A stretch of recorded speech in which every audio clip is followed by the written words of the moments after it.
Hello everyone, welcome back to this channel. I'm Victoria Mensah. Today we'll be making this reversible tie-on hair bonnet. If you are new here, kindly subscribe. Let's get started.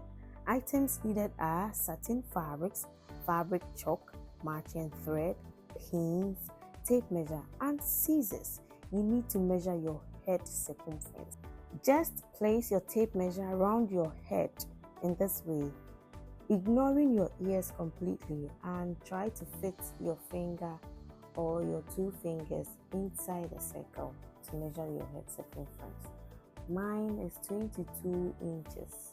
The next step is to cut a square from your fabrics measuring 24 by 24 inches. Now you move on to fold it into half twice in this way. So after I was done doing the first folding, I did the second folding. Repeat the same process for the other fabric.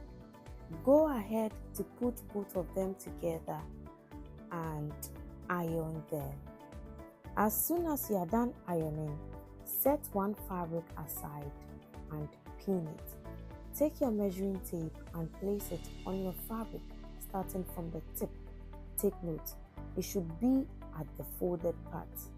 Now stretch out the measuring tape to measure and mark the radius of your circle whilst rotating your tape measure.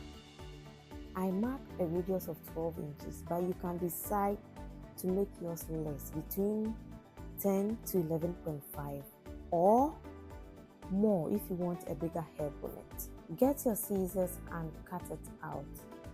As soon as you are done cutting, place it on the other fabric and cut it out.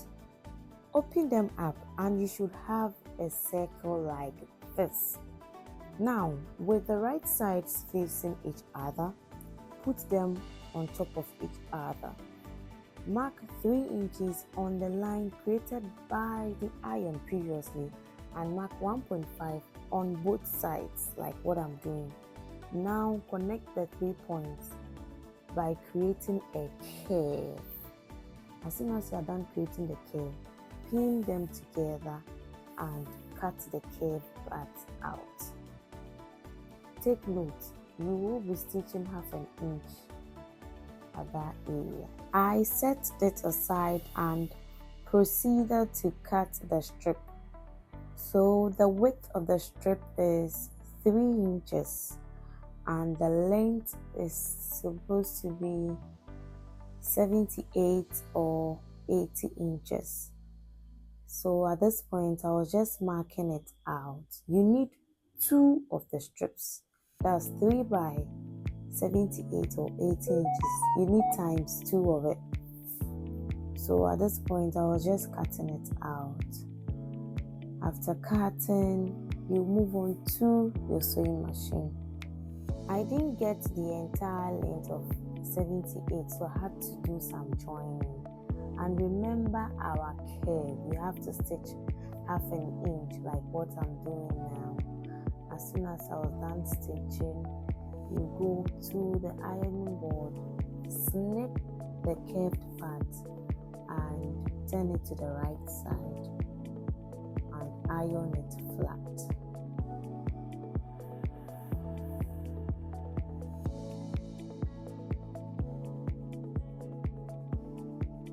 The next step is to make sure to pin both circles together to make them stable. As soon as you are done, you are going to run a garden stitch all around. So at this point, I was running the garden stitch close to the tip. Make sure to sew another garden stitches below to be on the safe side.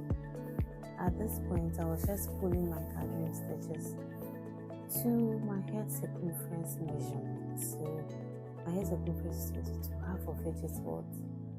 11 inches here. After doing that, you take your strips, the 2 strips, and pin them lengthwise. After pinning, you move on to your sewing machine to stitch half an inch. here at the lengthy part, sorry. Right after stitching, head over to your ironing board to press the seams open because they have to lie flat. After pressing it, place your band in half in this way and mark half of your head circumference. Mine will be 11 inches because my head circumference is 22 inches. Make sure to mark it. Let it be visible. This would help with the placement of the headband on the bonnet. So at this point, you will just pin the hair bonnet, the parameter of the hair bonnet, starting from the marked point to the other marked point, like I stated earlier. The points would help us with the placement. So make sure to distribute the gathering evenly and pin it. As soon as we are done, we just head to our sewing machine and stitch half an inch at this area. So at this point, I was just stitching half an inch. Make sure to remove the pins as you stitch to avoid needle breakage or problem. At this point, your hair bonnet will be taking shape. You have to fold the band, the raw edges of the band, half an inch, and press it with the aid of your iron. Press it all the way through on both sides because you would have to fold it over to cover the raw edge. So you need your pins. So just fold it over this way. At this point, you need to take your time because this would affect the overall look of your hair bonnet. So after pinning this part down, I went ahead to fold and press this part as well.